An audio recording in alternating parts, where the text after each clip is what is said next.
తెలియజేయటం జరుగుతుంది. మిత్రులారా, 2024 లోకసభ ఎన్నికలకు సంబంధించిన వేడి నెమ్మదిగా పెరుగుతోంది. ఏప్రిల్ 19న మొదటి విడత పోలింగ్ జరగబోతోంది. ఇక్కడి నుంచి ఇంకా క్రమేపీ 7 దశల్లో ఈ పోలింగ్ అంతా జరగబోతోంది. దేశవ్యాప్తంగా ప్రచారం ధృతంగా సాగుతోంది. పార్టీల అభ్యర్థుల్ని ప్రకటిస్తున్నాయి. అయితే దేశవ్యాప్తంగా ఉన్నటువంటి మూడ్ని అధ్యయనం చేసేందుకు రకరకాల సర్వే ఏజెన్సీలు పని చేస్తున్నాయి.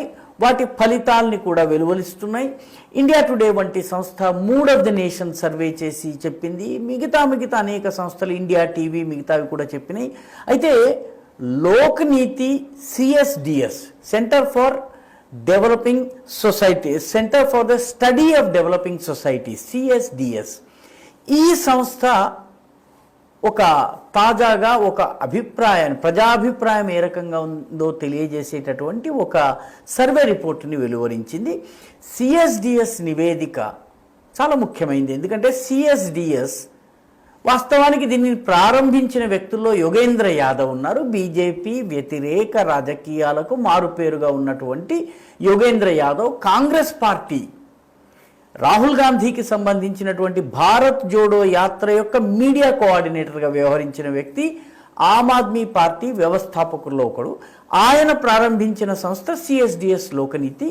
ఇప్పటికి కూడా అందులో లెఫ్ట్ లీనింగ్ ఇంటలెక్చువల్స్, రీసెర్చర్స్ ఎక్కువగా ఉన్నటువంటి సంస్థ.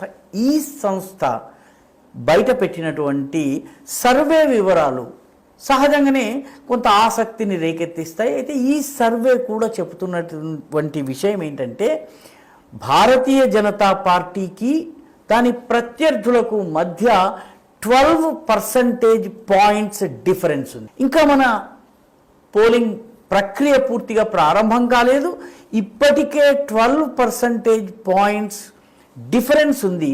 బీజేపీ 12% పాయింట్స్ ముందుంది అన్నటువంటిది ఈ సర్వే చెప్తున్నటువంటి అత్యంత కీలకమైనటువంటి విషయము.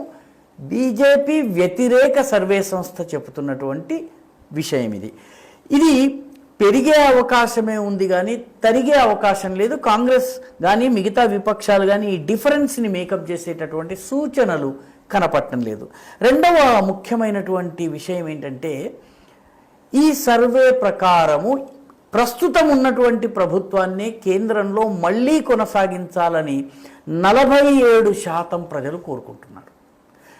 2014లో 31% ఓట్లతో బీజేపీ అధికారంలోకి వచ్చింది. 2019కి 39% అది పెరిగింది.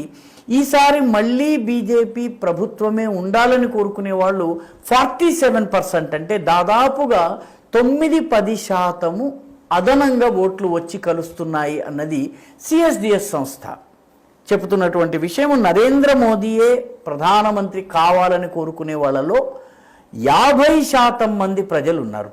అంటే రెస్పాండెంట్స్లో 50% మోదీయే మళ్ళీ ప్రధానమంత్రి కావాలని అంటున్నారు. మోదీ తరువాత స్థానంలో రాహుల్ గాంధీ ఉన్నారు. కానీ రాహుల్ గాంధీకి మోదీకి మధ్య 21% పాయింట్స్ డిఫరెన్స్ ఉంది. చాలా హ్యూజ్ డిఫరెన్స్, ఇది చాలా పెద్ద డిఫరెన్స్. అంటే ఈ 21% మేకప్ చేయటం అనేది ఎన్నికలు పూర్తయ్యే లోపల రాహుల్ గాంధీకి సాధ్యమయ్యేటటువంటి విషయం కాదు. కాబట్టి ఈ సర్వే మరికొన్ని ఆసక్తికరమైనటువంటి విషయాల్ని చెప్పింది. బీజేపీ ప్రభుత్వం పట్ల వ్యతిరేకత పెరుగుతోంది. 1/3 వంతు ప్రజలు ఈ ప్రభుత్వం ఉండొద్దని కోరుకుంటున్నారు అని సర్వే చెప్తోంది. కానీ బీజేపీ ప్రభుత్వము కావాలి అన్నటువంటి వాళ్ళలో 1/4 రామ మందిర నిర్మాణం చేసినందుకు భారతీయ జనతా పార్టీని సమర్థిస్తున్నాము అని చెప్పారు. ఇది బీజేపీ యొక్క అతిపెద్ద అచీవ్మెంట్, రామ మందిర నిర్మాణము అన్నది అక్కడ వస్తున్నటువంటి విషయం. ఒక 30% పీపుల్ రామ మందిరానికి బీజేపీకి ఓటు వేయడానికి ప్రధాన కారణము రామ మందిరం అని చెప్పారు. ఒక 10% ఉపాధి అవకాశాలు పెరిగాయని, మరొక 10% భారతదేశం యొక్క ప్రతిష్ట గ్లోబల్లీ, ప్రపంచవ్యాప్తంగా దేశ ప్రతిష్ట పెరగడానికి మోదీ కారణమయ్యారు కాబట్టి ఆయనకు ఓటు వేస్తున్నామని చెప్పారు.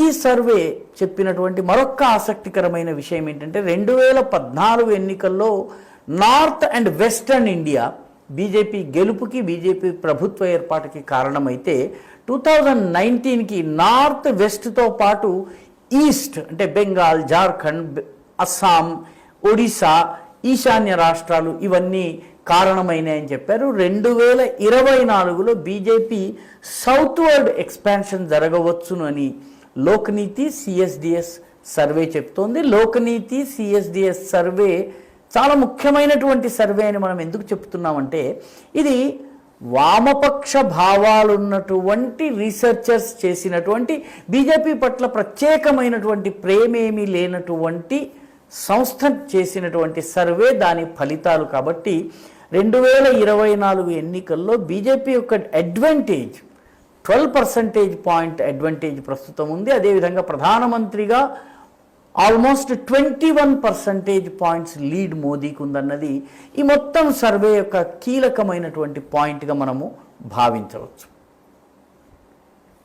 ఈ వీడియో మీకు నచ్చినట్టయితే లైక్ చేయండి, షేర్ చేయండి, ఈ ఛానల్కు సబ్స్క్రైబ్ చేయండి. మీ అభిప్రాయాన్ని కమెంట్ల రూపంలో తప్పనిసరిగా పంపించండి.